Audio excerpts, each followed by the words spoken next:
So I think it was about Friday when I was finally coming out of the hurricane bubble and starting to look what was going on in the rest of the world. I was shocked to discover that the Phillies lost. Not once, but multiple times. I said, hey, Suri, how is it possible that the Phillies lost to the Mets this last week? Suri didn't have an answer for me. I also didn't get a helpful response recently when I said, hey, Suri, why is it always so hot and humid in Florida? I swear Suri said to me, it just is. I love asking questions, but I love getting answers even more. I like to have things all figured out. I'm not good with leaving things unanswered. And that's with the basic stuff of life. But then there are the real questions. Questions that we hear echoed in today's scripture readings. Things like, why do bad things happen to good people? Why is there so much pain and suffering? What must I do to make sure I'm set for eternity? After watching closely as Milton traveled through the Gulf, just passing us, but bringing more serious devastation to others, I suspect that some of us were asking ourselves some pretty tough questions this last week. If God is so good, how can God allow such destruction? If God answered the prayers of those who were praying for my safety, then what does that say about all of those who were harmed by Milton and Helene? Why was my family spared, but so many others were not? This last week was stressful. Since I moved here in July, we've had 3 hurricane threats. I want to say, thank God none of them were catastrophic for us. But it feels like when I say that, it ignores the loss of life and property of so many others. It makes me feel a bit uncomfortable with the possible implication that God saved me but did not save others. Again, riding out storms like Milton gives us time to ask some pretty tough questions. And it feels fitting to be immersed in Job this month. Job is a book of hard questions and no easy answers. No answers at all, at least how I read it. So last week, we started with a small bit of the opening portion of Job and the suffering that Job faced. A brief summary of those first two chapters is this. God and his adversary, Satan, have a chat, have a bit of a debate of Job's uprightness. And the adversary suggests that, sure, it's easy to be upright and all that holy stuff when everything is going your way. But take away Job's prosperity, and Job will be like anyone else, cursing God and showing his true, less righteous self. And God says, okay, I'll take that bet. Just one thing, spare his life. Now I want to pause again and give a disclaimer like I did last week. This book is meant to be read as a theodicy, and not all parts of it are meant to be taken literally. At least that's what I believe. I don't think it's meant to suggest that God goes around encouraging the adversary to test people. I just don't think God functions that way. I just want to put that out there.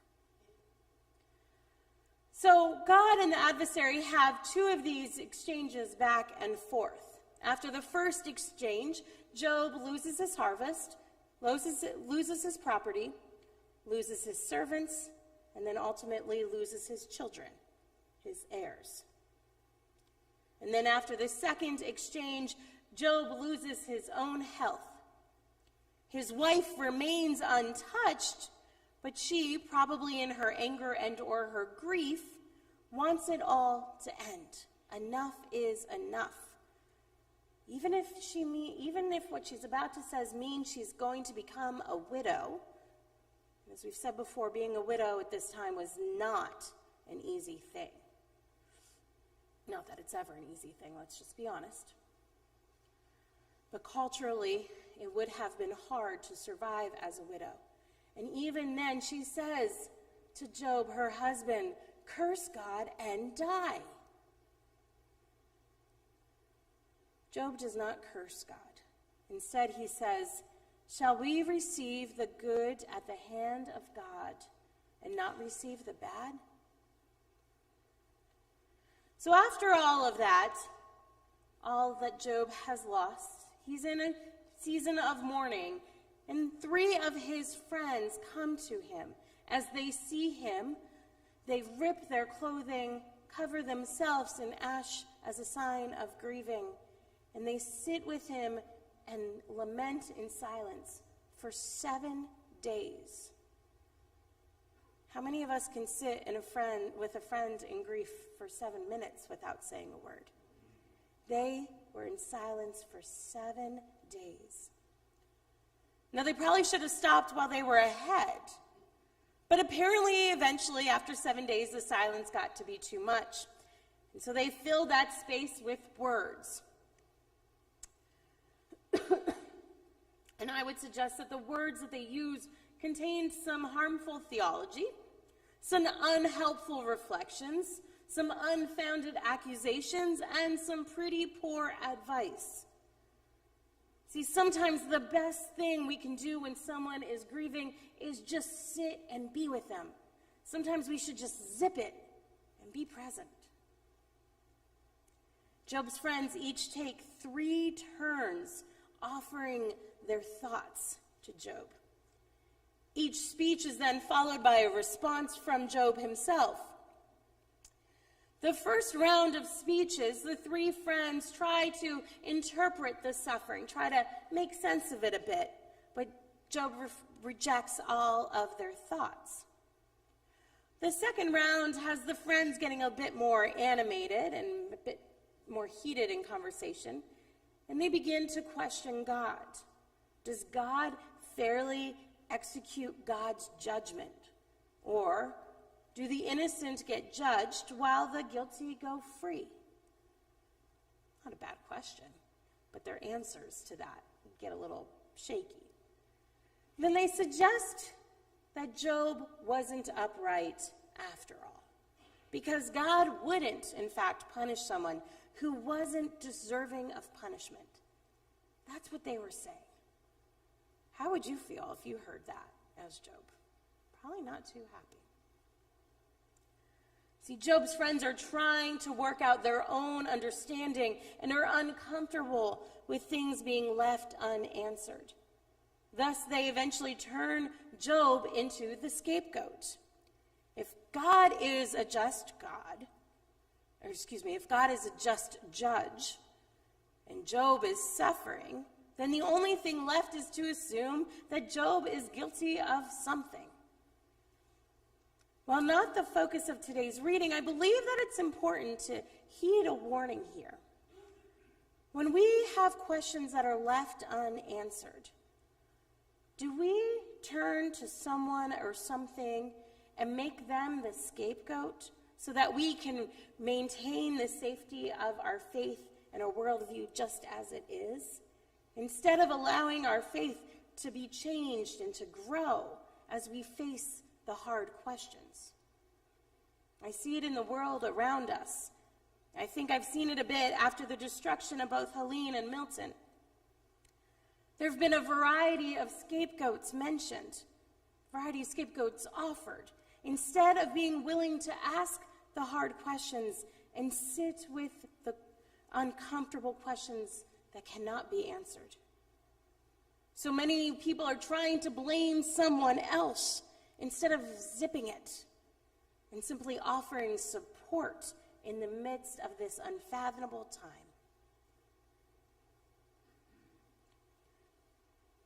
Our excerpt that we read today comes from the midst of this third round of speeches. Job has just heard from his first friend. And he basically was accusing Job of these awful deeds, none of which were true, but saying that Job deserves what he received because of these supposed behaviors. Now, Job knows that his friend's argument is weak and inaccurate. And Job's response is what we hear in today's reading. Basically, Job says, if you say God is judging me, then give me my day in court. Let God accuse me. Show me where I have gone wrong. And then the hard reality of where Job is at spiritually and mentally in that moment. And he says, but where is God? Will God not show up to trial? Now, in our reading today, we skipped over the verses 10 to 15, and I think they're important to read, so I encourage you to go back and read them later today on your own. But the summary of those skipped verses basically is that Job speaks of his innocence. He believes in his innocence, but he also trusts that God truly knows his innocence. And this is why he wants to go to trial, presumably so he can get his questions answered, and so he can be acquitted. As one of the commentators puts it, this text gives us a voice to cry that if God is in charge, God is accountable for our suffering. And it gives room for our grief, for our anger, and our protests. What we see today in Job is Job at his lowest point. And yet, even then, he isn't afraid to ask God some hard questions. He doesn't fall into the same trap that his friends fall into with their rocky theology. He does not accept becoming the scapegoat or becoming the convenient answer to some tough questions. Job is calling out, Job is calling out to God. Job is calling out to the same God who hears the voice of the enslaved in Egypt. Job is calling out to the same God who heard the voice of Isaac ask his father Abraham, Dad, where's that sacrifice again? Job is calling out to the same God who heard Jesus cry, my God, why have you forsaken me? Job is not alone in calling out to God in grief. Our reading today demonstrates that to be in relationship with God, and arguably to be in relationship with anyone, we must have communication. And to have communication means we must ask those hard questions sometime and trust the relationship enough to handle those hard questions. Can we strive to trust God and trust our own spirituality to handle the tough questions that we have? Can we find faith strong enough to also sit with the questions that go unanswered? God does not expect us to have all of the answers, but God asks us to trust God enough to ask God the questions anyway. So what questions do you have for God today?